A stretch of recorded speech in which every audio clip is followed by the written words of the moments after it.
Parcel এসছে, মায়ের কাছে বকা খেয়েছি, তাও ভিডিওটা করতে এসেছি শুধু আপনাদের জন্য। বেশি বকবক না করে ফাইনাল ভিডিওতে ঢুকি। কি পার্সেল এসছে, কেন সেটা আনিয়েছি আমি সব বলছি। Please wait. ঘর ডেকোরেট করার জন্য কত খসাতে হয়, তাই না? ভিডিও আনবক্সিংটা আমি শুরু করব, কিন্তু তার আগে একটু জল খেয়ে নি। হাইড্রেটেড থাকা খুব দরকার। ভাই সাহেব, পানি কা কাম তো সির্ফ পানি কর सकता है। আপনারা সবাই হয়তো জানেন যে আমি আমার ওপরের ঘরটাকে ডেকোরেট করছি খুব সুন্দর করে, তো খুব স্লো মোশনে চললেও সেটা চলছে।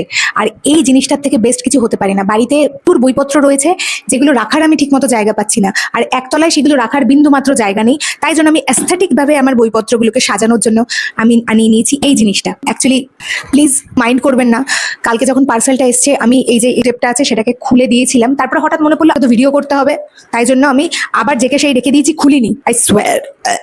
আই সোয়ার যে ভিডিও করতে বসার সময় ঢেকুর, হিচকি, তোতলানো সবকিছুই হতে থাকে আমার সাথে। এটা হচ্ছে একটা বুক র্যাক বা বুক শেলফ, বই রাখার জন্য বেসিক্যালি ইউজ করব। মিশোতে 400-র মধ্যেই আমি পেয়েছি এটাকে। প্রোডাক্টটা আপনারা ফ্লিপকার্টেও পেয়ে যাবেন।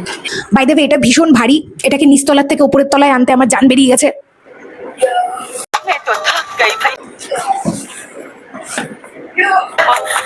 मैं तो फिर से थक गई। मैं तो थक गई। मैं तो तीसरी बार थक गई। তো এই বুক র্যাকটার এইটুকু সাইজ দেখে ভাববেন না যে এটাতে বই কি করে রাখবে। ওয়েট, এটা এরকম ভাবে দাঁড়িয়ে থাকবে, দাঁড়িয়ে তো থাকছে না, পড়ে যাচ্ছে। দেখা যাক এটাকে কি করে ঠিক করা যায়। কি হলো? এই দিকের একটা পায়া ভাঙা, ও না ভাঙা না, সরি, মহা মুশকিল সেট করাটা সত্যি। তো এই হচ্ছে আমার বুক র্যাক। আই থিঙ্ক এটা ঠিক আছে। তো এইটার দাম নিয়েছিল হচ্ছে 400-র কাছাকাছি। তো আই থিঙ্ক এই জিনিসটা ভালোই এসছে। তো দেখা যাক, বই রাখার পরে এরকম স্টেবল থাকে।